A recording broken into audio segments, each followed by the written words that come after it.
নমস্কাৰ মোৰ শিক্ষাৰ্থীসকল, মই প্ৰণৱে ইউটিউব চেনেল ফৰ এডুকেশ্যনৰ অন্য এটা ভিডিঅ'লৈ তোমালোক সকলোকে স্বাগতম জনাইছোঁ। মোৰ শিক্ষাৰ্থীসকল, আজি মই তোমালোকৰ মাজলৈ লৈ আহিছোঁ হায়াৰ ছেকেণ্ডাৰী ফাৰ্ষ্ট ইয়াৰৰ এডুকেশ্যন নামৰ বিষয়টোৰ ইউনিট নম্বৰ 3 বিদ্যালয় আৰু ইয়াৰ সংগঠন। এই ইউনিটটোৰ যিখন অনুশীলন, সেই অনুশীলনৰ প্ৰশ্নৰ উত্তৰসমূহ ইতিমধ্যে আমি আগৰ ভিডিঅ'ত ইয়াৰ আধা অংশ আলোচনা কৰিছোঁ।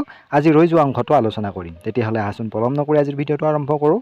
আৰু তাৰ আগতে তোমালোকলৈ এটা অনুৰোধ, এই চেনেলটো যদি ছাবস্ক্ৰাইব কৰা নাই তেতিয়াহ'লে ছাবস্ক্ৰাইব কৰি দিবা আৰু কাষতে থকা বেল আইকনটো প্ৰেছ কৰি দিবা, মই দিয়া এনেকুৱা ধৰণৰ শিক্ষামূলক ভিডিঅ'সমূহ নিয়মিতভাৱে পাই থাকিবলৈ। তাৰ উপৰিও আগৰ ইউনিট কেইটাৰ উত্তৰসমূহ যদি তোমালোকে চোৱা নাই, মই ডেছক্ৰিপশ্যনত লিংক দিছোঁ, তাত গৈও চাব পাৰিবা।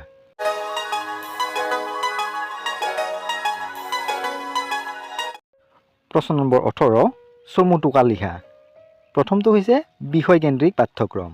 বিষয়কেন্দ্ৰিক পাঠ্যক্ৰমক পৰম্পৰাগত পাঠ্যক্ৰম বুলিও জনা যায়। এই পাঠ্যক্ৰমত বিষয়ৰ ওপৰত প্ৰাধান্য দিয়া হয়। শিক্ষাৰ্থীসকলৰ প্ৰয়োজনীয়তাসমূহৰ ওপৰত গুৰুত্ব দিয়া নহয়। শিক্ষাৰ্থীৰ আগ্ৰহ অভিৰুচি আদিক প্ৰাধান্য দিয়া নহয়।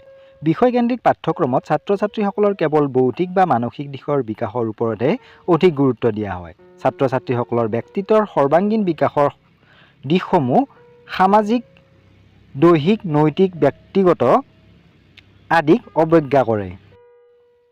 ক্ৰিয়াভিত্তিক পাঠ্যক্ৰম। যি পাঠ্যক্ৰমে শিক্ষাত কৰ্ম অভিজ্ঞতা বা ক্ৰিয়াৰ নীতিসমূহ অনুসৰণ কৰে তাকে ক্ৰিয়াভিত্তিক পাঠ্যক্ৰম বোলে। এই পাঠ্যক্ৰমত ছাত্ৰ ছাত্ৰীসকলৰ কৰ্মৰ মাজেৰে বিষয়বস্তুৰ জ্ঞান দিয়া হয়। ক্ৰিয়াভিত্তিক পাঠ্যক্ৰমে ল'ৰা ছোৱালীক গঠনমূলক আৰু সৃজনীমূলক গুণৰ বিকাশ ঘটোৱাত সহায় কৰে, লগতে শিক্ষাৰ্থীসকলৰ ব্যক্তিত্বৰ সামগ্ৰিক বিকাশত সহায় কৰে।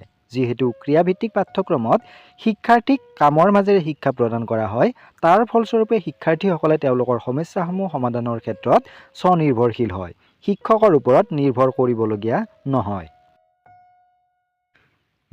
অভিজ্ঞতা ভিত্তিক পাঠ্যক্ৰম। অভিজ্ঞতা ভিত্তিক পাঠ্যক্ৰমে উন্নত মানৰ আৰু বিভিন্ন ধৰণৰ জ্ঞান, কৌশল, মনোভাৱ আদি অভিজ্ঞতাৰ যোগান ধৰে। এনে পাঠ্যক্ৰমৰ পৰা শিক্ষাৰ্থীয়ে জ্ঞান আৰু বাস্তৱ জীৱনৰ মাজত থকা গভীৰ সম্পৰ্কৰ বিষয়ে উপলব্ধি কৰিবলৈ সক্ষম হয়।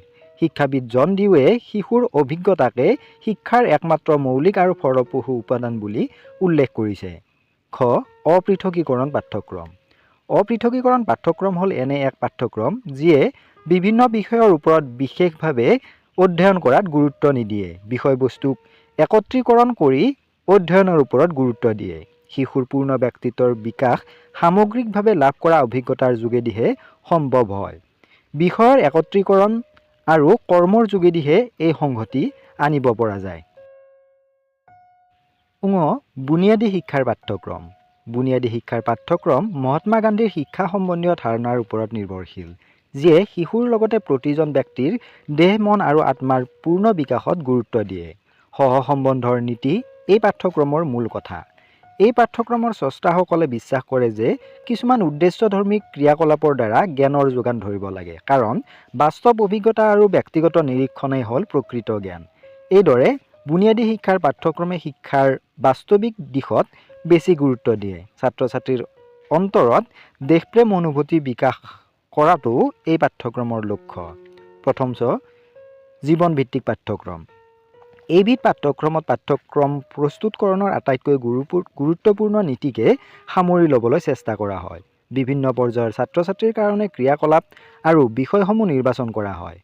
এইবিধ পাঠ্যক্ৰমে মানৱ জীৱনৰ প্ৰতিটো ক্ৰিয়াকলাপৰ দিশকে সামৰি লয় আৰু এইদৰে জীৱনভিত্তিক পাঠ্যক্ৰমে ব্যক্তি আৰু সমাজৰ প্ৰয়োজন পূৰণ কৰে।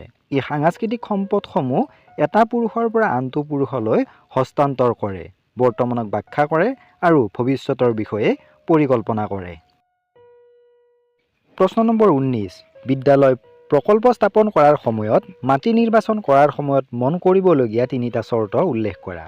এই ক্ষেত্ৰত মনত ৰাখিবলগীয়া তিনিটা চৰ্ত তলত উল্লেখ কৰা হ'ল। প্ৰথমতে, বিদ্যালয়ৰ অৱস্থান ঘাইপথৰ একেবাৰে কাষত বা দূৰত হ'ব নালাগে। পৰিৱেশটো স্বাস্থ্যকৰ হোৱা দৰকাৰ। দ্বিতীয়তে, এটা ভাল পৰিবহণৰ ব্যৱস্থা থাকিব লাগে। তৃতীয়তে, মাটিৰ আকাৰ আয়তক্ষেত্ৰৰ দৰে হোৱা উচিত। চতুৰ্থতে, শ্ৰেণীকোঠা বহোৱাৰ বাবে সুবিধা থকা দৰকাৰ। পঞ্চম পইণ্টটো হৈছে বিদ্যালয়ৰ অৱস্থান চিকিৎসালয় বা তেনে কোনো সমাজ কল্যাণমূলক অনুষ্ঠানৰ ওচৰত হ'ব লাগে। কুৱেশ্যন নম্বৰ 20, যিকোনো তিনি প্ৰকাৰৰ পাঠ্যক্ৰমৰ নাম উল্লেখ কৰা। মৰমৰ শিক্ষাৰ্থীসকল, এই উত্তৰটো আমি কুৱেশ্যন নম্বৰ 18ত আলোচনা কৰিছোঁ। সেই উত্তৰৰ পৰা তিনিটা পাঠ্যক্ৰমৰ বিষয়ে লিখিলেই হ'ব। কুৱেশ্যন নম্বৰ 21 স্কুল প্ৰকল্পৰ বাবে প্ৰয়োজন হোৱা যিকোনো তিনিটা সঁজুলিৰ নাম লিখা। বিদ্যালয় প্ৰকল্পৰ বাবে প্ৰয়োজন হোৱা সা সঁজুলিসমূহ হ'ল ডেস্ক বেঞ্চ চকী মেজ ব্লেকবোৰ্ড ডাষ্টাৰ আলমাৰী পৰীক্ষাগাৰৰ কাৰণে বৈজ্ঞানিক সা সঁজুলি কম্পিউটাৰ ইত্যাদি। প্ৰশ্ন নম্বৰ 22 স্কুল গৃহ নিৰ্মাণ কৰোঁতে মনত ৰাখিবলগীয়া তিনিটা কথাৰ বিষয়ে উল্লেখ কৰা। স্কুল গৃহ নিৰ্মাণ কৰোঁতে মনত ৰাখিবলগীয়া কথাবোৰ তলত দিয়া ধৰণৰ বিদ্যালয় ঘৰসমূহ LITUE বা H আখৰৰ আকৃতিৰ দৰে হ'ব লাগে। ই আখৰৰ আকৃতিত বিদ্যালয় ঘৰ নিৰ্মাণ কৰাটো অতি প্ৰয়োজনীয়। যথাসম্ভৱ ঘৰবোৰ পকী হোৱা দৰকাৰ। গ বিদ্যালয়ৰ ঘৰবোৰ পৰিমিত বেয়াৰ হ'ব লাগে। খ বিদ্যালয় ঘৰ মৰ্যাদা সম্পন্ন বা শিল্পী সুলভ হ'ব লাগে। পানীৰ সুব্যৱস্থা থাকিব লাগে আৰু বিদ্যালয়ৰ পৰিৱেশ স্বাস্থ্যসন্মত হোৱাটো প্ৰয়োজনীয়।